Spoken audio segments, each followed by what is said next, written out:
നമുക്ക് മലയാളികൾക്ക് ഒരുപാട് ഇഷ്ടമുള്ള ഒരു നടനാണ് ഇന്ന് എന്നോടൊപ്പം ഉള്ളത്. ഏത് കഥാപാത്രങ്ങൾ ചെയ്താലും അദ്ദേഹത്തിൻ്റെ ആ ഒരു കഥാപാത്രമാണെങ്കിലും അദ്ദേഹത്തിൻ്റെ ആ ഒരു ഡ്രസ്സിങ് സ്റ്റൈലാണെങ്കിലും ഒക്കെ ട്രെൻഡാണ് ഈയിടെയായിട്ട്. നമുക്ക് ഏറ്റവും പ്രിയപ്പെട്ട ശ്രീ ജയസൂര്യയാണ് ഇന്ന് നമ്മളോടൊപ്പം ഉള്ളത്. ചേട്ടാ, വെൽക്കം ടു ദി ഷോ. ഏറ്റവും പുതിയ വിശേഷം എന്ന് പറയുന്നത് ക്യാപ്റ്റൻ എന്ന് പറയുന്ന സിനിമയാണ്. ചേട്ടൻ ആദ്യമായിട്ടാണ് ഒരു ബയോപിക് ചെയ്യുന്നത് അല്ലേ? ശ്രീ വി പി സത്യനായിട്ട് മാറുകയാണ്. അപ്പം ഇങ്ങനൊരു സിനിമ ആദ്യമായിട്ട് സംവിധായകൻ പറഞ്ഞപ്പോൾ എന്തായിരുന്നു ആദ്യത്തെ ആ ഒരു തോട്ട്? ഇല്ല, ആദ്യത്തെ തോട്ടെന്ന് പറഞ്ഞാൽ ഒന്നാമത്തെ കാര്യം ഈ ഫുട്ബോളിനെ കുറിച്ച് പറയുമ്പോൾ എനിക്ക് വേറെ ഫുട്ബോളോ കാര്യങ്ങളൊന്നും അല്ല മനസ്സിലേക്ക് വന്നത് വി പി സത്യൻ്റെ. കാരണം ഫുട്ബോളിനെ ബേസ് ചെയ്തിട്ടുള്ള ലൈഫാണെങ്കിൽ കൂടി അദ്ദേഹത്തിൻ്റെ കളിക്കളത്തിന് പുറത്തുള്ളൊരു ജീവിതമുണ്ട്. അതിനെക്കുറിച്ചാണ് ഈ സിനിമ ചർച്ച ചെയ്യുന്നത്. ആ ഒരു ഇമോഷനിലാണ് എനിക്ക് ഫസ്റ്റായിട്ട് ഒന്ന് കൊളുത്തിയത്. പക്ഷേ എന്താ പറയുക, പക്ഷെ ഒരു ഫുട്ബോളർ എന്ന് പറയുമ്പോഴത്തേക്കും അയാളുടെ ഫിസിക്കലി ടോട്ടൽ ഡിഫറെൻ്റ് ആയിരിക്കും അല്ലേ? അപ്പോൾ അതിന് വേണ്ടിയിട്ട് ഞാനൊരു 5 മാസമാണ് ടോട്ടൽ നമ്മുടെ സിനിമയുടെ ഇതുണ്ടെങ്കിൽ ഒരു 3 മാസം അതിൻ്റെ പ്രാക്ടീസിനും കാര്യങ്ങൾക്ക് വേണ്ടി മാറ്റി വെച്ച് 2 മാസം അതിൻ്റെ ഷൂട്ടിങ്ങിന്. അദ്ദേഹത്തിന് ഇമോഷണൽ സംഭവമാണ് എന്നെ ഈ സിനിമയിലേക്ക് അടുപ്പിച്ചത്. അതുകൊണ്ടാണ് ഞാൻ ആദ്യമായിട്ട് ഞാൻ പറയാൻ. അപ്പോൾ ഈ ഒരു കഥാപാത്രത്തിനായി നമുക്കറിയാം ഒരുപാട് ഫിസിക്കൽ ഫിറ്റ്നസ് വേണ്ട ഒരു കഥാപാത്രം തന്നെയാണ്. അത്തരത്തിൽ ശാരീരികമായിട്ട് എന്തൊക്കെ പ്രിപ്പറേഷൻസ് വേണ്ടി വന്നു ഒരു സ്പോർട്സ് പേഴ്സൺ എന്ന നിലയിൽ? അല്ല, സ്പോർട്സ്മാൻ്റെ ഒരു ഫിസിക് എന്ന് പറഞ്ഞാൽ ടോട്ടലി ഡിഫറെൻ്റ് ആണ്. ഇപ്പോൾ ജിമ്മിൽ പോയി ഇത് ചെയ്ത് അങ്ങനെ ഇരിക്കുന്ന ഒരു ഫിസിക്കല്ല. അപ്പോൾ അതിന് വേണ്ടിയിട്ടുള്ള ട്രെയിനിങ്ങും കാര്യങ്ങളായിരുന്നു. അപ്പോൾ അതിൻ്റെ ഡയറ്റും അതിൻ്റെ കാര്യങ്ങളൊക്കെ ആ ഒരു രീതിയിലായിരുന്നു. എങ്കിൽ മാത്രമേ ഒരു സ്പോർട്സ്മാൻ എന്ന് നമുക്ക് വിശ്വസിപ്പിക്കാൻ പറ്റുള്ളൂ. നമ്മുടെ ഒരു കഥാപാത്രത്തെ വിശ്വസിപ്പിക്കാനുള്ള ഒരു ടൂള് തന്നെയാണ് ശരീരം എന്ന് പറയുന്നത് അല്ലേ? അതിനേക്കാളല്ല അപ്പുറത്ത് വിശ്വസിക്കുന്നത് എങ്ങനെയാണ്? ഞാൻ അയാളാണെന്ന് വിശ്വസിക്കുമ്പോഴാണ് അല്ലേ? എങ്കിൽ മാത്രമേ ജനങ്ങളും അത് വി പി സത്യനാണെന്ന് വിശ്വസിക്കുള്ളൂ. പിന്നെ അതിൻ്റെ തയ്യാറെടുപ്പ് എന്താണെന്ന് വെച്ചാൽ എനിക്കറിയില്ല. അദ്ദേഹത്തെക്കുറിച്ച് അന്വേഷിച്ച് ഉണ്ടായിരുന്നു. അദ്ദേഹത്തെക്കുറിച്ച് കൂടുതൽ അറിയണമായിരുന്നു. കാരണം ദേവിക്ക് യൂട്യൂബിൽ നോക്കിക്കഴിഞ്ഞിട്ടുണ്ടെങ്കിൽ ഒരു ക്ലിപ്പ് പോലും സത്യേട്ടനെ കാണാൻ പറ്റില്ല എന്നുള്ളതാണ് സത്യം. ഒന്നും ഇല്ല, അതുപോലും ഇല്ല. സത്യേട്ടൻ നടക്കുന്നത് എങ്ങനെയാണ്, ഒരു കളി ഒരു ഗോൾ അടിച്ചു കഴിഞ്ഞിട്ടുണ്ടെങ്കിൽ എങ്ങനെ റിയാക്ട് ചെയ്യും, അല്ലെങ്കിൽ അദ്ദേഹത്തെ ഇന്റർവ്യൂവിൽ എങ്ങനെ സംസാരിക്കും. ഇന്ന് നമുക്ക് സി കെ വിനീതനെയോ കാര്യങ്ങളോ കൊടുത്ത് നമുക്ക് അറിയാൻ പറ്റും. പഴയ കാലത്ത് ഈ ലെജൻഡായിട്ടുള്ള വ്യക്തിനെ അത്രയും പോലും അക്സെപ്റ്റ് ചെയ്തിട്ടില്ലായിരുന്നു സമൂഹവും അല്ലെങ്കിൽ സർക്കാരും എന്നാണ് എനിക്ക് തോന്നിയിട്ടുള്ളത്. അതുകൊണ്ടാണ് നമുക്കൊരു ബൈറ്റ് പോലും ഇല്ലാതെ പോയത്. അപ്പം അത് കൂടുതൽ ബുദ്ധിമുട്ടാണ്. ഒരാളെ ഇങ്ങനെ നമുക്ക് കാണുകയാണെങ്കിൽ കുറച്ചും കൂടി അടുത്തറിയാമല്ലോ. ഇത് ഞാൻ കണ്ടിട്ടില്ല, ഒന്നുമില്ല. അപ്പോൾ അറിയാനുള്ള ഏക മാർഗം എന്ന് പറയുന്നത് കുടുംബമാണ്. അപ്പോൾ കുടുംബമായിട്ട് ഞാൻ ചെന്ന് കുറേ നേരം സംസാരിക്കേണ്ടായി. ഫ്രണ്ട്സ് വഴി ഭാര്യയോട് പോലും പറയാത്ത ഒരുപാട് കാര്യങ്ങൾ നമ്മുടെ സുഹൃത്തുക്കളോട് പറയാം. അപ്പോൾ സുഹൃത്തുക്കൾ വഴി കുറേ കാര്യങ്ങൾ അങ്ങനെയുള്ള ഇൻഫർമേഷൻസൊക്കെ കിട്ടിയിട്ടാണ് ഞാൻ ആ ക്യാരക്ടർ പ്ലേ ചെയ്യുന്നത്. ഇതിപ്പോൾ ഒരു വേറൊരു കാലഘട്ടത്തോട്ട് പോകുന്ന കഥ തന്നെയാണ് നമുക്ക് പറയാം അല്ലേ? അത്തരത്തിൽ നോക്കുമ്പോൾ അദ്ദേഹത്തെ വീണ്ടും ഈ ജനറേഷന് പരിചയപ്പെടുത്തുകയാണ്. അതെ, കേരളത്തിൽ മാറ്റം ഇപ്പോഴല്ലേ ഉണ്ടായേ? ഇപ്പോഴാണ് ഈ മാറ്റത്തിന്റെ ഒക്കെ തുടക്കമാണ് ഈ വി പി സത്യം. തീർച്ചയായിട്ടും അല്ലേ? ഇപ്പൊ നമ്മൾ ISL മറ്റേത് മറിച്ച് എന്നൊക്കെ പറഞ്ഞ് നമ്മളിങ്ങനെ കാണുന്നുണ്ട്. അതിൻ്റെയൊക്കെ തുടക്കക്കാർ അവരാണ്. അവർ ചെയ്തതിൻ്റെ ബാക്കി പത്രമാണ് ഇപ്പോൾ നമ്മൾ കാണുന്ന ഈ ഒരു ആരവം എന്നാണ് എനിക്ക് തോന്നുന്നത്. അപ്പോൾ ഇതിനകത്ത് ജേട്ടൻ തന്നെ പറയുന്ന ഒരു ഡയലോഗ് ഉണ്ട്, മാറി നിൽക്കുന്നവരെ മറന്നു പോകുന്നതാണ്. എസ്പെഷ്യലി നമ്മുടെ കേരളത്തിലെ ഈ ഒരു തലമുറയ്ക്ക് വളരെ കുറച്ച് പേർക്ക് അദ്ദേഹത്തെ അറിയുള്ളൂ. പക്ഷെ കൊൽക്കത്തയിലൊക്കെ കുറച്ചും കൂടി അദ്ദേഹത്തിന്റെ കളി അറിയാം. ഇവർക്ക് വേണ്ടി ഫുട്ബോളേഴ്സിന് വേണ്ടിയിട്ട് ഷൂ തയ്ച്ചു കൊടുക്കുന്ന ഒരാൾ വർഷങ്ങളായിട്ടുണ്ട്. അപ്പോൾ ഇതിൻ്റെ ഒരു സ്റ്റഡിക്ക് വേണ്ടിയിട്ട് നമ്മുടെ പ്രജേഷ് പോയപ്പോൾ ഇങ്ങനെ വി പി സത്യൻ എന്ന് പറഞ്ഞൊരു ഒരു ഭയങ്കര ഒരു കളിക്കാരനുണ്ടായിരുന്നു പണ്ട് എന്നൊക്കെ പറഞ്ഞു കഴിഞ്ഞപ്പോഴത്തേക്ക് പുള്ളിക്ക് എല്ലാം അറിയാം. വി പി സത്യന് വേണ്ടി ഞാനാണ് ഷൂ ചെയ്ത് കൊടുത്തിട്ടുള്ളതെന്നൊക്കെ പറഞ്ഞ് ഭയങ്കര എക്സൈറ്റഡ് ആയിട്ട് സംസാരിച്ചു. അപ്പോൾ അവിടെ ചെല്ലുമ്പോഴാണ് നമുക്ക് ഈ പറഞ്ഞതുപോലെ അവരുടെയൊക്കെ വാല്യൂ മനസ്സിലാകുന്നത് എന്നുള്ള എൻ്റെ ഒരു ഇതാണ് ഒന്ന്. 2, ഇവിടെ അറിയില്ല എന്ന് പറയുന്നത് എനിക്ക് പോലും അറിയില്ലായിരുന്നു വി പി സത്യ. സത്യേട്ടൻ്റെ സിനിമയാണ് ഞാൻ ചെയ്യുന്നതെങ്കിലും എനിക്ക് സത്യനെ കുറിച്ച് പറയുമ്പോൾ എനിക്കറിയില്ല. കാരണം 2 കാര്യങ്ങളാണ്. ഒന്ന്, എനിക്ക് ഫുട്ബോൾ അറിയില്ല. ഫുട്ബോൾ അറിയാമായിരുന്നെങ്കിൽ ചിലപ്പോൾ ഇത് അറിയുമായിരുന്നിരിക്കണം. പിന്നെ എനിക്കിഷ്ടമല്ല ഫുട്ബോൾ. ക്രിക്കറ്റായിരുന്നു അത്യാവശ്യം കളിച്ചത്. ഇപ്പൊ കുറച്ച് ഇഷ്ടം കൂടിയോ? ഇത് കുറച്ച് ഇഷ്ടം കൂടിയത് ഫുട്ബോളിനോടല്ല, ഫുട്ബോളേഴ്സിനോടാണ്. കാരണം അവരുടെ ഒരു എഫേർട്ട് എന്ന് പറഞ്ഞാൽ ദൈവിക അത് ഒരു ചെറിയ എഫേർട്ടല്ല. അതായത് ഞാൻ ഈ ഒരു 2 മണിക്കൂർ വെച്ചൊക്കെ പ്രാക്ടീസിന് പോകുന്ന ഒരുത്തൻ ഒന്നുമല്ല. അതായത് ഫുട്ബോളിൽ ഒന്നുമല്ല 1-2 മണിക്കൂർ പ്രാക്ടീസ് പോകുന്ന വലിയ സംഭവമൊന്നുമില്ല. പക്ഷേ നമ്മളീ 35 മിനിറ്റ് 45 മിനിറ്റ് കളി കാണുന്നില്ലേ? എത്രയോ ദിവസങ്ങൾ, എത്രയോ മണിക്കൂറുകൾ എഫേർട്ട് എടുത്തിട്ടാണ് അവർ ആ ഗ്രൗണ്ടിൽ. ഫിസിക്കൽ ഫിറ്റ്നസ് മാത്രമല്ല, ഭയങ്കര ഫോക്കസ് ആയിരിക്കും. ഫോക്കസ് ഉണ്ടെങ്കിൽ കൂടി ലൈഫ് പോലെ തന്നെയാണ്. അടുത്ത മൊമെന്റ് എന്ത് സംഭവിക്കും എന്നറിയില്ല. ഞാൻ അവിടെ ഫുട്ബോൾ പ്രാക്ടീസിന് പോയിക്കൊണ്ടിരിക്കുമ്പോൾ തന്നെ ഒരു പയ്യൻ നിന്ന് പ്രാക്ടീസ് ചെയ്യുന്നുണ്ടായിരുന്നു. അപ്പോൾ ഞാനിങ്ങനെ ബോൾ തട്ടുന്നു. അപ്പോൾ നമ്മുടെ കോച്ചുണ്ട് ജോയ് സാർ, അദ്ദേഹം തട്ടിക്കൊടുത്ത് അപ്പോൾ പന്ത് അങ്ങോട്ട് നീങ്ങിയപ്പോഴത്തേക്കും അവിടെ ഒരു പയ്യൻ ഫുട്ബോൾ കളിച്ചുകൊണ്ടിരിക്കുന്നത്. അപ്പോൾ നമ്മുടെ സ്വാഭാവികമായിട്ട് പന്ത് അടുത്തേക്ക് വരുമ്പോൾ നമ്മൾ തട്ടുക, ആ തട്ടി ഇങ്ങനെ തട്ടിയത് ടക്കെന്ന് പറഞ്ഞ് വീണിട്ട് ഈ കാലിൻ്റെ തുടയിലൊക്കെ കൂടി ഇതിങ്ങനെ വന്ന് വീഴ്ത്തിട്ട് എൻ്റെ ദൈവമേ, രാവിലെ നമ്മളെല്ലാവരും കൂടി അവിടെ എടുക്കുന്നത് നേരെ ഹോസ്പിറ്റലിലേക്ക് പോയി. അപ്പോഴവൻ കിടന്ന് വെക്കുന്നത് എനിക്ക് പരീക്ഷ എഴുതാൻ പറ്റുമോ സാറ്, പരീക്ഷ എഴുതാൻ പറ്റുമോ? നമുക്ക് ആ പെയിനെ കണ്ടിട്ടുണ്ടല്ലോ, ഒരു സെക്കൻഡ് മതിയാവും. അവൻ അവിടെ നിന്നവനല്ലേ.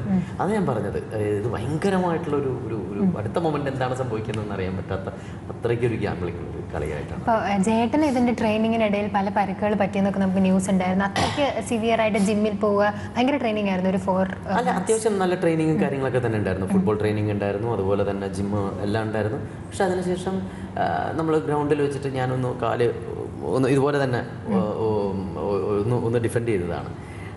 പക്ഷേ ഞാനൊന്ന് ഫ്ലിപ്പായി താഴെ വീണു. ഒരു 5-6 ദിവസം കിടന്നുപോയി.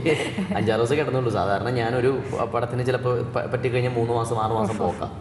മിക്ക സിനിമയ്ക്ക് എൻ്റെ 2 കാലം ഒടിഞ്ഞതാ. പണ്ട് അദ്ദേഹം കളിച്ചിരുന്ന ക്യാമ്പുകളിൽ ഷൂട്ട് ചെയ്യുന്നു. അദ്ദേഹത്തിൻ്റെ കൂടെ കളിച്ച കളിക്കാർ, അദ്ദേഹത്തിൻ്റെ സുഹൃത്തുക്കളൊക്കെ ഈ ഒരു സിനിമയുടെ ലൊക്കേഷനിൽ വരുന്നു. അപ്പോൾ അവരുടെയൊക്കെ ഒരു റെസ്പോൺസ് സിനിമ കണ്ടിട്ട്, അല്ലെങ്കിൽ ജേട്ടൻ ഇങ്ങനൊരു ശ്രീ വി പി സത്യനായി മാറുന്ന കണ്ടപ്പോൾ അവരുടെയൊക്കെ ഒരു പ്രതികരണം എങ്ങനെയുണ്ടായിരുന്നു? ഇതിൻ്റെ എന്താ പറയുക, വൈഫിനോട് ചോദിച്ചിട്ടുണ്ടെങ്കിൽ ഒരുപാട് കാര്യങ്ങൾ അറിയാൻ പറ്റും. പക്ഷെ എപ്പോഴും എന്താ പറയുക, ചില എല്ലാ ഭർത്താക്കന്മാരും എന്നല്ല പറയണേ. ഇപ്പം എൻ്റെ സ്വഭാവം വെച്ചിട്ടുണ്ടെങ്കിൽ എനിക്ക് എന്തെങ്കിലും ഒരു വിഷമമുണ്ടെങ്കിൽ ഞാൻ ആദ്യം പറയുന്നത് വൈഫിൻ്റെ അടുത്തായിരിക്കും. ചിലപ്പോൾ നമ്മൾ പുറത്ത് പറയില്ല, വൈഫിൻ്റെ അടുത്ത് ഇങ്ങനെ ഉണ്ട്. വീട്ടിൽ ചിലപ്പോൾ വേറെ ആരും അറിയാം, നമ്മുടെ ഉള്ളിൽ മാത്രം നിൽക്കുന്ന ചില നേരെ തിരിച്ചുള്ള ഭർത്താക്കന്മാരുണ്ടാവും. അതായത് വീട്ടിലൊന്നും കാണിക്കില്ല, ഭാര്യയുടെ പോലും എന്താ പറ്റുക ഒന്നുമില്ല, ചെറിയ നമുക്ക് പിന്നെ വർഷങ്ങളായിട്ട് പറയുന്നൊരു കാരണമുണ്ട്, തലവേദന ഒന്നുമില്ല എന്ന് പറയുന്ന ഒരു അവസ്ഥ. അപ്പോൾ ചിലപ്പോൾ ചേച്ചിയോട് പോലും പറയാൻ പറ്റാത്ത കുറേ കാര്യങ്ങളുണ്ടാവും. പക്ഷെ ചേച്ചി അറിഞ്ഞ് പെരുമാറിയിരുന്നു എന്നുള്ളതാണ് വേറൊരു സത്യം. ഒന്ന് അതല്ലാതെ അദ്ദേഹം എങ്ങനെയാണ് ബാക്കിയുള്ള കാര്യങ്ങൾ റിയാക്ട് ചെയ്തിരുന്നത്, ചിരി എങ്ങനെയാണ്, മറ്റേതെങ്ങനെയാണ്, തമാശ പറയുന്ന നേച്ചറാണ്, അത് ചിലപ്പോൾ വീട്ടിലുണ്ടാവണമെന്നില്ല. അപ്പം അതൊക്കെ ഫ്രണ്ട്സിലൂടെയാണ് അറിഞ്ഞത്. ഈ സമയത്ത് ഞാൻ ബി പി സത്യൻ്റെ സിനിമ ചെയ്യാൻ വേണ്ടി പോകുന്നു എന്ന് പറയുമ്പോൾ അവരെന്നെ നോക്കിയിരുന്നത് ഭയങ്കര ഒരു സത്യേട്ടനെ പോലെയാണ് തന്നെയാണ് എനിക്കറിയാം. എനിക്കും എന്തോ അവരെ കാണുമ്പോഴത്തേക്കും എനിക്ക് അല്ല ഫുട്ബോളർ എന്നുള്ളതിനേക്കാളുപരി എനിക്ക് നിന്നെ അറിയാം, എത്രയോ വർഷമായിട്ട് ഞാൻ നിന്നെ കാണും എന്നുള്ളൊരു ഫീലായിരുന്നു. അല്ലാതെ ഇന്ന് സാർ നമസ്കാരം അങ്ങനെ ആയിരുന്നില്ല. എല്ലാവരുമായിട്ട് എനിക്ക് അങ്ങനെ തന്നെയായിരുന്നു എന്നാണ് എനിക്ക് തോന്നിയിട്ടുള്ളത്. ഏറ്റവും കൂടുതൽ ശ്രീ വി പി സത്യനെ അടുത്തറിയാവുന്ന അനിത ചേച്ചിക്ക് തന്നെയാണ്, അദ്ദേഹത്തിന്റെ ഭാര്യ. അപ്പോൾ ചേച്ചിയുടെ ഒരു റെസ്പോൺസ്, ചേച്ചിയുടെ ഒരു ഇൻപുട്ട് ഇപ്പോൾ പറഞ്ഞു, എന്നാലും ചേച്ചി കണ്ടപ്പോൾ ഭയങ്കര സന്തോഷമായോ, എന്തായിരുന്നു? ഞാൻ ആദ്യമായിട്ട് ചേച്ചിയുടെ വീട്ടിൽ ചെന്നു. കോൺഫിഡൻസ് ആയിട്ട് ഒരുപാട് കാര്യങ്ങൾ സംഭവിച്ചു എന്ന് വേണമെങ്കിൽ പറയാം. കാരണം പിന്നീടാണ് ചേച്ചി എൻ്റെ പറയണത്, എനിക്കൊന്നും അറിയില്ല. അപ്പോൾ വീട്ടിൽ ചെന്ന് കഴിഞ്ഞപ്പോഴത്തേക്കും അവിടെ സീന അങ്ങനെ കുറേ പേരുണ്ട്. എനിക്ക് സിസ്റ്ററേയും എല്ലാവരും കണ്ടപ്പോൾ എൻ്റെ പരിചയക്കാരെ പോലെ തന്നെയാണ് എനിക്ക് തോന്നിയത്. കാരണം ഞാനതെല്ലാം അവരെക്കുറിച്ച് വ്യക്തമായി അറിഞ്ഞിട്ടും പഠിച്ചിട്ടാണ് ഞാൻ പോകുന്നത്. വീട്ടിൽ ചെന്നിട്ട് ഞാൻ പറഞ്ഞു, ചേച്ചി അദ്ദേഹത്തിൻ്റെ അലമാര എനിക്ക് കാണിച്ചു തന്നു. ഞാനത് തുറന്നു. അതിനകത്ത് അദ്ദേഹത്തെ എഴുതിയിട്ടുള്ള ലെറ്റേഴ്സ്, കാര്യങ്ങൾ, ഒരു പെട്ടി അത് തുറന്നു. കുറേ ലെറ്റേഴ്സ് ഉണ്ടായിരുന്നു. ആർക്ക് പി കൊടുക്കാനുള്ള പൈസ 35 രൂപ 40 രൂപ എന്നൊക്കെ പറഞ്ഞിട്ട് കുരികേഷ്, അതൊക്കെ ഞാൻ ഫോട്ടോ എടുത്തിട്ടുണ്ട്. അങ്ങനെ കുറേ കാര്യങ്ങൾ. അത് കൂടാതെ പുള്ളിയുടെ ഒരു ജാക്കറ്റ് ഉണ്ടായിരുന്നു, സോഫ്റ്റ് ഗെയിംസിലിട്ടൊരു ജാക്കറ്റ് ഉണ്ടായിരുന്നു.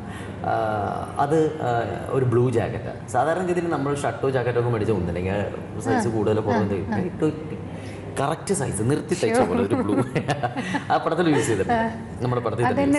അതിനുശേഷം പുള്ളിയുടെ ഒരു ബെൽറ്റ് ഉണ്ടായിരുന്നു. ആ ബെൽറ്റ് ഞാനിങ്ങനെ ഇട്ട് നോക്കിയപ്പോഴത്തേക്ക് കുറേ വർഷങ്ങളായിട്ട് നമ്മളൊരു ബെൽറ്റ് ഇട്ട് അവിടെ ഒരു മാർക്ക് ഉണ്ടാവും, ഒരു ഒടിവുണ്ടാവും. ആ മാർക്കിൽ തന്നെയാണ് 34 സൈസ്. അപ്പോൾ അങ്ങനത്തെ ഒരു സംഭവം. അപ്പോൾ അതിനുശേഷം പ്രജേഷ് പറഞ്ഞു, ജയനൊന്നും കഴിക്കില്ല, തലേദിവസം പറഞ്ഞിട്ടുണ്ടായിരുന്നു കഴിക്കില്ല, ജയൻ ഡയറ്റാണ്. അവിടെ എന്തൊരു ഫുഡ് എടുത്ത് വെച്ചിട്ട് നല്ല ടേസ്റ്റ്, പായസവും കാര്യങ്ങളൊക്കെ ഗംഭീരമായിട്ട് കഴിച്ചു. അപ്പോൾ അതൊക്കെ കഴിഞ്ഞ് ഞാൻ അവിടെ ഇങ്ങനെ കിടന്നു. പിന്നെ അതെല്ലാം സംസാരിച്ച് വന്നു കഴിഞ്ഞപ്പോഴാണ് കുറച്ച് കഴിഞ്ഞിട്ട് ചേച്ചി എന്നെ വിളിച്ചു, പ്രജീഷ് എന്നെ വിളിച്ചു. പ്രജീഷ് വിളിച്ചിട്ട് പറഞ്ഞു, ജയ 2 സംഭവങ്ങളുണ്ടായി. ഡയറ്റാന്നൊക്കെ പറഞ്ഞുകൊണ്ട് അവരങ്ങനെ കാര്യമായിട്ടൊന്നും ഉണ്ടാക്കിയിരുന്നില്ല. പക്ഷേ പായസമൊക്കെ ഉണ്ടായിരുന്നു. പക്ഷേ സത്യേട്ടനെ പോലെ തന്നെയായിരുന്നു. സത്യേട്ടൻ ഇതുപോലെ തന്നെ ഒന്നും കഴിക്കില്ല വേണ്ട എന്നൊക്കെ പറഞ്ഞു വന്നാലും അവിടുത്തെ ഭക്ഷണം കണ്ടു കഴിഞ്ഞിട്ടുണ്ടെങ്കിൽ ഭയങ്കര കീറായിരുന്നു. ഞാൻ ഭയങ്കര തീറ്റയായിരുന്നു. അതുപോലെ തന്നെ അത് കഴിഞ്ഞിട്ടൊരു കിടക്കലുണ്ടായിരുന്നു, അത് സത്യേട്ടനെ പോലെ തന്നെയായിരുന്നു എന്നൊക്കെ പറഞ്ഞു. അതൊക്കെ ഇനിയിപ്പോൾ തോന്നുന്നതാണോ എന്താണെന്നുള്ള കാര്യം എനിക്കറിയില്ല. അപ്പോൾ എന്തൊക്കെ വന്നാലും എന്നെ അതൊന്നുമല്ല, അതിനേക്കാൾ ഉപരി അദ്ദേഹം പേഴ്സണൽ ലൈഫിൽ യൂസ് ചെയ്തിട്ടുള്ള 2 കാര്യങ്ങൾ എനിക്ക് സിനിമയിലേക്ക് യൂസ് ചെയ്യാൻ പറ്റിയത് വലിയൊരു കാര്യമാണ്. പിന്നെ ഒരു കാര്യമുണ്ട് ദേവിക, അതായത് നമ്മളൊരു ബയോപിക് ചെയ്യുന്ന സമയത്ത് ഇപ്പം ഞാൻ ഒരു കഥാപാത്രം ചെയ്യുമ്പോൾ ആ കഥാപാത്രത്തെ എനിക്ക് സൃഷ്ടിക്കാം എന്ന് വെച്ചാൽ റൈറ്റർ പറഞ്ഞു തരുമെങ്കിലും ഞാനാണല്ലോ സൃഷ്ടിക്കേണ്ടത്. അത് അയാളുടെ ഉള്ളിലിട്ട് എനിക്ക് എൻ്റെതായ രീതികളും പുള്ളി പറഞ്ഞു തരുന്ന വഴികളിലൂടെയൊക്കെ എനിക്ക് പോയി എനിക്കൊരു ലോകം സൃഷ്ടിക്കാൻ പറ്റും. പക്ഷേ ബയോപിക് ചെയ്യുമ്പോൾ സത്യേട്ടൻ്റെ ലോകം എനിക്ക് സൃഷ്ടിക്കാൻ പറ്റില്ല. സത്യേട്ടൻ്റെ ലോകം ഓൾറെഡി സൃഷ്ടിക്കപ്പെട്ടതാണ്. അപ്പോൾ എനിക്ക് ആ വഴിയിലൂടെ മാത്രമേ പോകാൻ പറ്റുള്ളൂ. അതുകൊണ്ട് എനിക്ക് ലോജിക്ക് വിട്ട് അങ്ങനെ ഇങ്ങനെ കുറേ തമാശ പറഞ്ഞ് ഓവറായിട്ട് ചെയ്യാൻ പറ്റില്ല. അദ്ദേഹത്തിൻ്റെ റൂട്ടുണ്ട്. അപ്പോൾ ഇതൊക്കെ മനസ്സിലാക്കിയത് അനന്ത ചേച്ചിയിലൂടെയും കാര്യങ്ങളിലൂടെയൊക്കെ തന്നെയാണ്. അപ്പോൾ അനന്ത ചേച്ചിയുടെയൊക്കെ സപ്പോർട്ട് ഭയങ്കരമായിട്ടുണ്ട്. ഞാൻ നേരത്തെ പറഞ്ഞില്ല, ഒരു വീഡിയോ ഫുട്ടേജ് കാണാൻ പറ്റില്ല. അപ്പോൾ ഞാൻ പറഞ്ഞു, ചേച്ചി എങ്ങനെയാണ് ഇദ്ദേഹം നിൽക്കുക, എന്താണ് ഒരു ഐഡിയ കിട്ടിയിരുന്നെങ്കിൽ ഒരു എളുപ്പമായിരുന്നു. ഞാൻ നോക്കട്ടെ ചെയ്യാമെന്ന് പറഞ്ഞു. ഇപ്പോൾ സിസ്റ്ററിൻ്റെ കല്യാണം, സീനയുടെ ഒരു കല്യാണം CD ഉണ്ടായിരുന്നു, കാസറ്റ്. അന്ന് പണ്ട് വീഡിയോ കാസറ്റാണ്. അത് ക്ലീനൊക്കെ ചെയ്ത് CD ഒക്കെ വെച്ചിട്ടുണ്ടായിരുന്നു തോന്നുന്നു. അപ്പോൾ അത് TV യിലിട്ടിട്ട് അതിൻ്റെ കട്ട്സ് മാത്രം എനിക്ക് വാട്സാപ്പിൽ വീഡിയോ ആയിട്ട് അയച്ചു. അപ്പോൾ ജസ്റ്റ് ഒന്നും അധികമൊന്നുമില്ല, എന്നാലും പുള്ളി ഇങ്ങനെ ഫുട്ബോളർ ആയതിൻ്റെ പേരിൽ എപ്പോഴും നമ്മുടെ പ്രൊഫഷണൽ നമ്മുടെ പ്രൊഫഷൻ നമ്മുടെ പേഴ്സണൽ ലൈഫിനെ ബാധിക്കും. പ്രൊഫഷൻ അത്രയേറെ സ്നേഹിച്ചാൽ മാത്രം. ഓക്കെ, അപ്പോൾ അല്ലെങ്കിൽ 24/7 ചെയ്തുകൊണ്ടിരിക്കണം. അപ്പോൾ അത് യൂസ് ടൈം. അപ്പോൾ ഈ പുള്ളി നിൽക്കുന്നതൊക്കെ ഇങ്ങനെയൊക്കെ തന്നെയാണ്, ഇങ്ങനെ നിൽക്കുള്ളൂ, ഇങ്ങനെ. കാരണം ഈ ഗ്രൗണ്ടിൽ എപ്പോഴും ഇങ്ങനെ നിന്ന് കല്യാണ വീട്ടിൽ മൊത്തം ഇങ്ങനെ തന്നെ നിന്നിരുന്നത് ആര് വരുമ്പോഴും. അപ്പോൾ അത് എനിക്ക് ഭയങ്കര ഇതായിട്ട് തോന്നി. അങ്ങനത്തെ വാക്കിങ്ങിൻ്റെ ഒരു ബിറ്റ് അങ്ങനെ എന്തൊക്കെയോ കാണാൻ പറ്റിയിട്ടുള്ളൂ. പക്ഷെ അങ്ങനെ ചേച്ചി പറഞ്ഞ പോലെ ഒരുപാട് സപ്പോർട്ട് ചെയ്തെന്ന് പറയും. ഇപ്പോൾ ചേട്ടൻ ഈ ഒരു സിനിമയിലേക്ക് വരുമ്പോൾ ഇപ്പോൾ ചേട്ടൻ പറഞ്ഞ പോലെ തന്നെ അദ്ദേഹത്തിൻ്റെ ഒരു സിൻസിയർ ആയിട്ടുള്ള ഒരു ജീവിതം നമ്മൾ സിനിമയാക്കുകയാണ്. കൊമേഴ്ഷ്യലൈസ് ചെയ്യാൻ വേണ്ടി എന്തെങ്കിലുമൊക്കെ ആസ്പെക്ട്സ് ഇൻക്ലൂഡ് ചെയ്തിട്ടുണ്ടോ? അല്ല, സോങ് കാര്യങ്ങളൊക്കെ ഉണ്ടെന്നുള്ളതിൽ കവിഞ്ഞ് ഇപ്പോൾ സിനിമയ്ക്ക് ആളുകൾക്ക് താല്പര്യം ഉണ്ടാകാൻ കുറേ തമാശകൾ അങ്ങനെ ഇല്ല, അങ്ങനെയല്ല ഈ സിനിമ. അങ്ങനെ പറഞ്ഞിട്ട് കാര്യമില്ലല്ലോ. ഒരാളുടെ ഒരു റിയൽ ലൈഫ്, അദ്ദേഹം ഫുട്ബോളിന് വേണ്ടി തൻ്റെ ശരീരവും മനസ്സും എല്ലാം സമർപ്പിച്ചിട്ടുള്ള ഒരു വ്യക്തി. ദേവിക്ക് ഏറ്റവും ഇഷ്ടപ്പെട്ട ജോലി ആങ്കറിങ്ങോ ആക്ടിങ്ങോ ആണെന്ന് ഇരിക്കട്ടെ, ശബ്ദമില്ല, ഒരു ബാത്റൂമിൽ അടിച്ചു വീണു, മുഖം അടിച്ചു വീണു, സൗന്ദര്യമില്ല, തീർന്നു. സൗന്ദര്യമില്ല. ഞാൻ പറഞ്ഞത് നിലവിൽ കണ്ടിട്ട് പെട്ടെന്നില്ലാതെ വരുമ്പോഴത്തേക്കും നമുക്കത് മറ്റുള്ളവർക്ക് അക്സെപ്റ്റ് ചെയ്യാൻ ബുദ്ധിമുട്ടാണ്. പണ്ടോട്ട് അങ്ങനെയാണെങ്കിൽ കുഴപ്പമില്ല. അപ്പം അതൊന്ന്, ഒരു പെയിൻറ്റർക്ക് കൈയില്ല എങ്കിൽ, ഒരു ഗായകന് ശബ്ദമില്ലെങ്കിൽ, അതുപോലെ തന്നെ ഒരു ഫുട്ബോളർക്ക് കാലില്ല കളിക്കാൻ, ആ ഒരു അവസ്ഥയിലേക്ക് എത്തിയാൽ എന്തായിരിക്കും?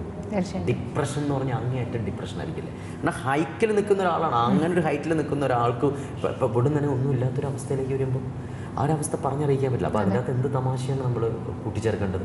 പക്ഷെ നമുക്കത് കാണുമ്പോൾ മനസ്സിലാവും, ദൈവമേ, ഒരു കേരളത്തിന് ഫുട്ബോളിലേക്ക് ഇത്രയും അടുപ്പിച്ചൊരു മനുഷ്യനാണല്ലോ എന്നുള്ളൊരു തോന്നൽ വരും. സന്തോഷ് ട്രോഫി നമ്മുടെ കേരളത്തിലേക്ക് കൊണ്ടുവന്നൊരു മനുഷ്യനാണ്, ആ ക്യാപ്റ്റനാണ്. അപ്പം അങ്ങനെ, അപ്പോൾ എന്നാൽ ഫുട്ബോൾ നമുക്കിപ്പോൾ TV കാണാമല്ലോ. അത് മാത്രമല്ല നമ്മൾ ഫോക്കസ് ചെയ്തിരിക്കണം. അദ്ദേഹത്തിൻ്റെ റിയൽ ലൈഫ്, അദ്ദേഹം ഇവിടെ ഒരു കൊടുത്തിട്ടുള്ള സംഭാവനയാണ്. നമ്മൾ അദ്ദേഹത്തിൻ്റെ റിയൽ ലൈഫ് തന്നെയാണ് ഈ സിനിമയിൽ മൊത്തത്തിൽ കാണിക്കുന്നത്. അപ്പോൾ നമ്മൾ തമാശ കാര്യങ്ങളോ സിനിമയ്ക്ക് വേണ്ടി വേറെ അഡീഷണൽ ആയിട്ട് അദ്ദേഹത്തെ പേഴ്സണൽ ജീവിതത്തിലേക്ക് വരുമ്പോൾ ഒരുപാട് നിഗൂഢതകളുണ്ട്, ഒരുപാട് ദുഃഖങ്ങളുണ്ട്. അതൊക്കെ നമ്മൾ സിനിമ കണ്ട് തന്നെ മനസ്സിലായിക്കോളാം, അതിലേക്ക് കടക്കണില്ല. പക്ഷേ ഈ ഒരു സിനിമ പറയുമ്പോൾ മലയാള സിനിമയുടെ ബഡ്ജറ്റ് വെച്ച് നോക്കുമ്പോൾ വളരെ കൂടിയ 10 കോടിയിലധികമുള്ള ബഡ്ജറ്റാണ്. ഇത് ജയയുടെ സിനിമകളിൽ ഏറ്റവും ബഡ്ജറ്റ് കൂടിയ ചിത്രമാണ്. അപ്പോൾ ഇതിൽ എനിക്ക് തോന്നുന്നു കുറേ ഫുട്ബോളേഴ്സ് വരുന്നു. ഈ ഒരു ബഡ്ജറ്റ് ഉള്ളത് കാരണം നല്ല രീതിയിൽ ആ സിനിമ ഉയരാൻ സഹായിച്ചോ? അല്ല, അത് സിനിമ കണ്ടിട്ട് മറ്റുള്ളവർ തീരുമാനിക്കേണ്ടത്. അവർക്ക് ഇത് 100 കോടി മുടക്കിയാലും ജനങ്ങൾ ഇഷ്ടപ്പെടുക എന്ന് പറയുന്നത് ഒരു ആളുടെ ഹൃദയത്തിൽ തൊടാൻ 100 കോടി 500 കോടിയൊന്നും പറ്റില്ല. നല്ല മൊമെന്റ്സ് ഉണ്ടായാൽ മതി. എനിക്ക് മനസ്സിലായി, നല്ല മൊമെന്റ്സ് ഉണ്ടായാൽ മതി. ആ മൊമെന്റ്സ് ഈ സിനിമയിലുണ്ട്. 2, തീർച്ചയായിട്ടും ഈ സിനിമയ്ക്ക് വരുന്ന രീതിയിലുള്ള മലയാള സിനിമയുടെ ബഡ്ജറ്റിൽ നിർത്തിക്കൊണ്ട് തന്നെ ഇതിന്റെ ജൂനിയർ ആർട്ടിസ്റ്റുകൾ ഒരുപാടാണ്. നായകനേക്കാളും കൂടുതലാണ് ജൂനിയർ ആർട്ടിസ്റ്റുകൾ കൊടുത്തിട്ടുള്ളത്. അല്ലാതെ അത്രയും ജൂനിയർ ആർട്ടിസ്റ്റുകളെയൊക്കെ വെച്ചിട്ടും പിന്നെ കൂടെ കളിക്കുന്ന ആളുകളെയാണ്, വളരെ ട്രെയിൻഡ് ആയിട്ടുള്ള ആളുകളെയൊക്കെ വെച്ചിട്ടാണ് ചെയ്തിട്ടുള്ളത്. ഫോറിനേഴ്സ് അങ്ങനെ വെച്ചിട്ടൊക്കെയാണ് നമ്മൾ ഈ സിനിമ ചെയ്തിട്ടുള്ളത്. അപ്പോൾ അത്യാവശ്യം നല്ല ബഡ്ജറ്റ് തന്നെ വന്നിട്ടുണ്ട്. പിന്നെ ജയേട്ടനെ ഇതിൽ കോച്ച് ചെയ്തത് അദ്ദേഹത്തെ ഒറിജിനലായിട്ട് കോച്ച് ചെയ്തിരിക്കുന്ന കോച്ചസ് തന്നെയാണെന്ന് തോന്നുന്നു അല്ലേ? അപ്പോൾ അവരൊക്കെ എന്ത് പറഞ്ഞു? അല്ല, CC ജേക്കബ് സാർ ഈ പറഞ്ഞതുപോലെ അദ്ദേഹമായിട്ട് വളരെ അടുത്ത് നല്ല ബന്ധമുണ്ട്. ജോയ് സാർ അത്രയ്ക്ക് ഉണ്ടായിരുന്നില്ല. സത്യമായിട്ട് അവരുടെയൊക്കെ എന്താ സന്തോഷം എന്നറിയോ, അവരുടെ ഫ്രണ്ട്സിൻ്റെ ആണെങ്കിലും ഫുട്ബോൾ പ്രേമികൾക്കാണെങ്കിലും ഈ കാലഘട്ടത്തിലല്ല ഞാൻ പറഞ്ഞത്, പഴയ കാലഘട്ടത്തിൽ അവരെല്ലാവരും പറഞ്ഞത് ദൈവമേ ഒരു ഫുട്ബോളറിൻ്റെ ലൈഫ് നിങ്ങൾ സിനിമയ്ക്ക് എടുക്കുന്നുണ്ടല്ലോ, അതൊരു വലിയൊരു കാര്യം തന്നെയാണ്. ഇപ്പോൾ കോച്ചായിട്ട് വരുന്ന രഞ്ജി പണിക്കർ സാറാണെങ്കിലും സിദ്ദിഖൊക്കെ വരുന്നുണ്ട്. അപ്പോൾ അതിൻ്റെ ഒരു ക്രൂവിൻ്റെ ഒരു ഇത് ഇപ്പം എൻ്റെ കൂടെ എൻ്റെ വൈഫായിട്ട് അഭിനയിച്ചിട്ടുള്ളത് അനു സാറ്. ഞാനിങ്ങനെ ആലോചിക്കാം കേട്ടോ, കാരണം പുതിയ പിള്ളേരൊക്കെ വന്നിട്ടേ എന്തൊരു എളുപ്പമാണ് അവർ ക്യാരക്ടർ മനസ്സിലാക്കി പ്ലേ ചെയ്യുന്നത് എന്നുള്ളത് ഭയങ്കര അത്ഭുതകരമായൊരു കാര്യമാണ്. അതെനിക്ക് തോന്നുന്നു സിനിമ മാറിയ സമയത്താണ് അവരെത്തിയത്. അത് വലിയൊരു ഭാഗ്യമാണ്. അപ്പോൾ ആ മാറ്റത്തിനൊത്ത് അവർക്ക് പെട്ടെന്ന് അങ്ങോട്ട് നമ്മൾ പണ്ട് തൊട്ടേ ഇങ്ങനെ വന്ന് എന്തൊക്കെയാണ് എന്നൊക്കെ പറഞ്ഞിട്ടില്ല, അങ്ങനെ ഇപ്പോഴും നമ്മൾ ശരിയായിട്ടൊന്നും എനിക്കറിയില്ല. പക്ഷേ പുതിയ പിള്ളേരൊക്കെ വരുന്നത് വെൽ സ്റ്റഡീഡ് ആയിട്ടാണ്, എങ്ങനെ ഒരു കഥാപാത്രത്തെ മനസ്സിലാക്കിയിട്ടാണ് ചെയ്യുന്നത്. അപ്പോൾ അനു സിത്താര എന്ന് പറയുന്നത് ഞാൻ പറയുന്ന ഈ കാലഘട്ടത്തിലെ വളരെ ബ്രില്യൻ്റ് ആയിട്ടുള്ള ഒരു ആക്ട്രസ്സാണ്. അത് കഥാപാത്രത്തെ മനസ്സിലാക്കുക എന്നുള്ളതാണ് കാര്യം. ആ കുട്ടി അത് മനസ്സിലാക്കി ചെയ്തിട്ടുണ്ട് ഈ സിനിമയിൽ. അപ്പോൾ സത്യൻ്റെ വൈഫ് അനിത ചേച്ചിനെ തന്നെ നമുക്ക് ആ സിനിമ കണ്ട ഫീൽ ചെയ്യുന്നതാണ് എനിക്ക് തോന്നുന്നത്. രണ്ട് ഇതിൽ സിനിമാറ്റോഗ്രാഫർ നമ്മുടെ റൂബിയാണ്, ഗ്രേറ്റ് ഫാദറും പിന്നെ അതുപോലെ തന്നെ പുതിയ നിയമമൊക്കെ ചെയ്തത് വളരെ ബ്രില്യൻ്റ് ആയിട്ടുള്ള. ഇപ്പോൾ പണ്ട് നമ്മൾ ജോമോനെ കുറിച്ച് പറയും, ഇവനൊന്നും ഇവിടെ നിൽക്കാൻ ചാൻസ് ഇല്ല കേട്ടോ, അല്ലെങ്കിൽ ഹിന്ദിയിലേക്ക് പോകും, അതുപോലെ തന്നെ എന്ന് പറഞ്ഞാൽ റോബിയൊന്നും ഇവിടെ നിൽക്കില്ല, അത്ര ഹൈലി ടാലൻറ്റഡ് ആണ് എന്നാണ് എനിക്ക് തോന്നുന്നു. ഇവിടെ ജനിക്കുന്നു അവിടെ വളരുന്നു എന്ന് വേണമെങ്കിൽ പറയാം. അപ്പോൾ നേരെ അങ്ങനെയൊക്കെ പോകാനുള്ള എല്ലാ കാരണം അത്രയേറെ ഹാർഡ് വർക്കറാണ് അതൊന്നും. പിന്നെ ഇതിൻ്റെ ആർട്ടാണെങ്കിലും ശരി, എല്ലാവരും ഒരുപോലെ ഭയങ്കര ആത്മാർത്ഥമായിട്ട് ജോലി ചെയ്തിട്ടുള്ള ആളുകളാണ്. ഓഫ്കോഴ്സ് സിദ്ദിഖിനെ കുറിച്ച് ഞാൻ പറഞ്ഞു എന്ത് പറഞ്ഞാലും കൂടിപ്പോകും, നമുക്ക് അറിയാം. ഇന്നും ഭയങ്കര അഭിനയത്തോടുള്ള ദാഹമുള്ള ഒരു വ്യക്തിയാണ്. അതാണ് നമ്മൾ കണ്ടു പഠിക്കേണ്ടതെന്നാണ് എനിക്ക് തോന്നുന്നത്. ഇത്രയും വർഷമാണെങ്കിൽ പുതിയൊരു കഥാപാത്രം ഇപ്പം ഇന്നെല്ലാം കൂടി ഞാൻ സംസാരിച്ചപ്പോഴത്തേക്കും എടാ എങ്ങനെയുണ്ടാ ഇപ്പം ഹേ ജൂഡ് എന്ന് പറയുന്നത് വളരെ ബ്രില്യൻ്റ് ആയിട്ടാണ് സിദ്ദിഖ് അല്ലേ, ഭയങ്കര രസമായിട്ട്. അപ്പോൾ സിദ്ദിഖടുത്ത് ഞാൻ പറഞ്ഞു ഒക്കെ പൊളിച്ചിട്ടുണ്ട്. അറിയില്ലടാ കുഴപ്പമില്ലെന്നൊക്കെ പറഞ്ഞിട്ട് ഞാൻ ഇക്കടുത്ത് ഇങ്ങനെ കുറേ ടിപ്സും കാര്യങ്ങളൊക്കെ ചോദിക്കുന്നത്.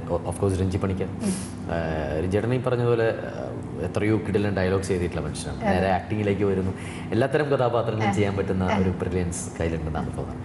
അങ്ങനെ എന്താ പറയുക, ജനങ്ങൾ ഇഷ്ടപ്പെടുന്ന ഒരുപാട് താരങ്ങളും സിനിമയെ സ്നേഹിക്കുന്നവരും എല്ലാവരും ഈ സിനിമയിലുണ്ട്. അപ്പോൾ അതുകൊണ്ട് ഇതൊരു അസാധ്യമായ സിനിമയായിരിക്കുന്നു, എടുത്തു വയ്ക്കാൻ പറ്റുന്ന സിനിമയായിരിക്കുന്നു, ഒന്നും അവകാശപ്പെടുന്നില്ല. എവിടേക്കോ ടച്ച് ചെയ്യും ഈ സിനിമ കഴിയുമ്പോഴും VP സത്യം നിങ്ങളുടെയൊക്കെ മനസ്സിലുണ്ടാവും എന്ന് എനിക്ക് തോന്നുന്നു. തീർച്ചയായും. അപ്പോൾ ഫുട്ബോളിനെ സ്നേഹിക്കുന്നവരാണെങ്കിലും മലയാളികൾക്കാണെങ്കിലും VP സത്യൻ വീണ്ടും നമുക്ക് ഓർമ്മകൾ വരികയാണ്, വീണ്ടും ജീവിക്കട്ടെ. അപ്പോൾ ചേട്ടാ കൺക്ലൂഡ് ചെയ്യുന്നതിന് മുമ്പ് നമ്മുടെ പ്രേക്ഷകരോട് എന്താ പറയുക? അല്ല, ഞാനിപ്പോൾ പറഞ്ഞത് ഇത് തന്നെയാണ്. അതായത് VP സത്യനെക്കുറിച്ച് പലർക്കും അറിയില്ല, എനിക്ക് സത്യമായിട്ടും അറിയില്ലായിരുന്നു കേട്ടോ അഭിനയിക്കുന്നതിന് മുമ്പ് വരെ. അപ്പോൾ അതിനുശേഷമാണ് മൂപ്പരുടെ കഥ എല്ലാ കാര്യങ്ങളും ഞാൻ അറിഞ്ഞത്. അദ്ദേഹത്തിൻ്റെ ഒരു കഥാപാത്രം എനിക്ക് ചെയ്യാൻ പറ്റിയത് വലിയൊരു സന്തോഷം. ഈ സിനിമ ഒരർത്ഥത്തിലും നിങ്ങൾ തിയേറ്ററിൽ പൊട്ടിച്ചിരിപ്പിക്കില്ല, അത് പ്രതീക്ഷിച്ച് നിങ്ങൾ വരികയും വേണ്ട, കാരണം അത് നിരുത്സാഹപ്പെടുത്തുകയുള്ളൂ. അതല്ല, നേരെ മറിച്ചൊരു ഫുട്ബോളർ, കളിക്കളത്തിനകത്തുള്ള ഒരു ഫുട്ബോളറിനേക്കാൾ കളിക്കളത്തിന് പുറത്തുള്ള ഒരു വേദനയും യാതനയും ഫുട്ബോൾ എങ്ങനെ നമ്മളെ സ്നേഹിക്കാൻ പഠിപ്പിച്ചു തന്ന ഒരു വ്യക്തികളിൽ ഒരാളാണ് ക്യാപ്റ്റൻ VP സത്യൻ. അപ്പോൾ ആ സിനിമ എന്നെ കൊണ്ടാവുന്ന രീതിയിൽ ഞാൻ നന്നാക്കാൻ ശ്രമിച്ചിട്ടുണ്ടെന്നാണ് എൻ്റെ വിശ്വാസം. ഇനിയെല്ലാം നിങ്ങളുടെ കയ്യിലാണ്. എന്തായാലും സിനിമ കാണും, ബാക്കി എനിക്കൊന്നും അറിയില്ല. ചേട്ടൻ പറയുമ്പോൾ തന്നെ നമുക്കറിയാം ആ ഗെയിമിനപ്പുറം അദ്ദേഹത്തിൻ്റെ ജീവിതത്തിലെ സംഘർഷങ്ങളൊക്കെ നമുക്ക് സിനിമയിൽ കാണാൻ പറ്റും. ഒരുപാട് സന്തോഷം ചേട്ടാ. Thanks a lot for being. Thank you Devika. Thank you.